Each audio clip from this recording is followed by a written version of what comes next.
your first year was covering the first championship year.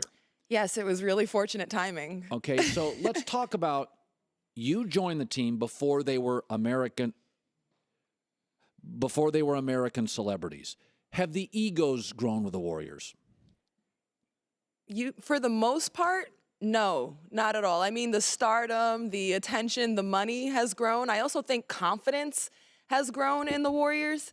But these guys are people who are still, at this point, it's 5 games into the season with now a new star, Kevin Durant, but everybody's still buying in. Everybody's committed to the team concepts of ball movement. Right now, lately, everybody's really working hard to buy in on better defense, their principles, letting it start there and then getting to the offense. Draymond Green, there was a story that came out recently with Draymond Green and Steve Kerr that apparently got again a shouting match that was so ugly last year that security was called near the locker room. Like, we know it's the NBA. These guys are millionaires. There's a lot of egos. Like is Draymond, did you notice the Draymond Kerr discomfort ever?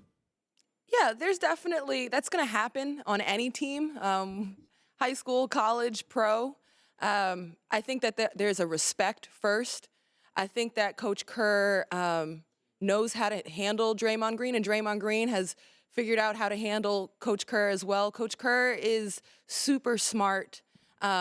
He's fierce. He's competitive. At times, he can really show fire, too. And, again, he also is hired really well within his staff. There's a great coaching staff that's helped with Draymond Green to bring the best out of Draymond, because this team is nothing without Draymond. He breathes fire into them. And last year, it was Luke Walton. The past 2 years, Luke Walton had a really great relationship with Draymond Green. And also, Luke Walton brought Theo Robertson with him to the Lakers. Theo worked out one-on-one with Draymond Green before games, and one of the things he took pride in was pushing Draymond's buttons before the game, getting him emotionally charged up. Draymond does a lot of emotionally charging everyone else, but who's charging up Draymond? So that was Theo. Now they're both gone with the Lakers now. So Mike Brown actually is really filling that role right now with Draymond Green. Mike Brown's bringing a lot to the coaching staff, but in particular, I would say it was the Phoenix game where I started to speak with Draymond about that. The second half of the Phoenix game, Draymond, it wasn't about points. He just completely took over with his energy, with his emotion, with his rebounding, with his sharp assist making. And it was a difference from the first half where there seemed to be just a lack of energy. And he said at halftime, it was Mike Brown who spoke to him. And he said Mike Brown's become a guy that he can vent problems to, that he can talk X's and O's with, that he can trust, that he can go to and talk about things. And it's an important relationship. Do these guys hang on the road? Like they're like, you know, Russell Westbrook and KD got along socially, not on the court. When you're around this Warrior team, and they are the rock star tour of the NBA now. Like, right. The NBA's always got a rock star tour. They are the rock star tour. What is it like traveling with them? It is it's amazing. It is a real family atmosphere. First, I would separate it a little bit. The last 2 years, I mean, I would say the beauty of the Warriors organization was in the team dinners. Granted, this is my 3rd year covering the NBA. My first year was the championship year. So I have people who have been covering the league for 20 years and our broadcast team 30 years who often put it into perspective for me.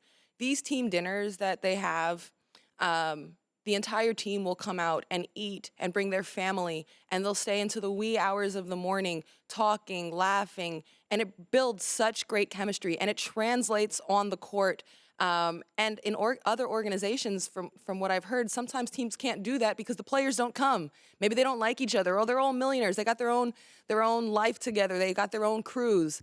But this whole team does dinner together. And the last 2 years, that was really important. This year, they're still doing that. It's a huge financial investment, too, by the Warriors. I mean, these are lovely, nice places that not just the players, but the staff are at. And as long as the players keep coming, I think they'll keep doing it. But it is different this year. That's to be expected with many different players, but it's still good. It's multiple superstars. So is Durant's quiet in person, right? Like that's the rep on him? You know what? Katie's really funny. He is quiet, but the Warriors are a team, and I think he said early he was getting used to, just kind of how loose things are in the Warriors organization, the Okay. loud music, the jokes. Video sessions with the Warriors can sometimes be, they're pointing out where you can be better, but there's a lot of poking fun at the players and stuff. And so he said, that was new. And Coach Kerr and Steph has said, he's getting his fair share of getting joked on and having So fun it's a things pointed loose, out. despite being great and the pressure, it's a loose environment. Yes. And also things can be loose when you're winning, right? Do you ever see, when's the last time you covered this team? So during the finals last year, and you're covering the team, and they're up 3-1, and then it's 3-2, and then it's 3-3. Did you sense the stress? Oh, yes. Yes, definitely. I saw the Cavs towards, and we're talking the finals, the Cavs, I saw a team that was narrowing in together. You heard the stories of LeBron holding dinners and uplifting each player, telling them how they were important. I did sense in that finals there were so many distractions for the Warriors, so many Interviews. These are all things that come with it. Yeah. And I don't think it's bad. I just think it was extraness. I think there were interviews, there were covers, there were tweets, there were Twitter, there were all sorts of things. Somebody once told me about Peyton Manning. He's a creature of habit. And people said the reason Peyton wasn't as good in the postseason, Peyton hated playoff interviews and playoff promos. And everything doubles. And the halftime's longer. Mm-hmm. And I think, with the Warriors, they're such a rock star team that all the networks, they don't care about interviewing everybody else. It's LeBron or the Warriors. And you sensed that last year. I did, but also Game 6, the locker rooms were so quiet after some of those losses. Game 6, Steph threw the mouthpiece and all that, and it was just, it should be quiet, right? But it just felt like, gosh, this isn't something we've experienced before this season. So last night, you're at the game, and it's a fundamental thrashing. It's sort of a referendum on KD did the right thing, and Westbrook struggled. What was your takeaway, locker rooms, floor last night? First of all, that is quite a response from Kevin Durant with the eyes of the entire sports world on him. It doesn't matter that it's the 5th game of the season. The entire sports world was watching that, and he dropped 29 in the first half. I think all the talk coming into the game, we're going to treat this like any other game. That's nonsense. It really was not. Everyone was talking. It felt like a Rucker Park game. It was like KD was talking, Russ was talking, OKC's bench was talking, Draymond was talking. It felt like Oracle Arena was talking, and it felt like Oracle was really informed, like an informed audience throughout the game. They really understood the moments that were pivotal, the moments that were highly emotional. Oracle chanted KD's name, KD, KD. It was like he'd played for the team for years. It's a great place to watch basketball. For years and years, the Warriors stunk. We're terrible. Shout out to the fans who earned that Warriors championship. No, I'm old enough. I remember the Rick Barry title, and I always said San Francisco reminds me of Philadelphia. The Sixers have been bad forever.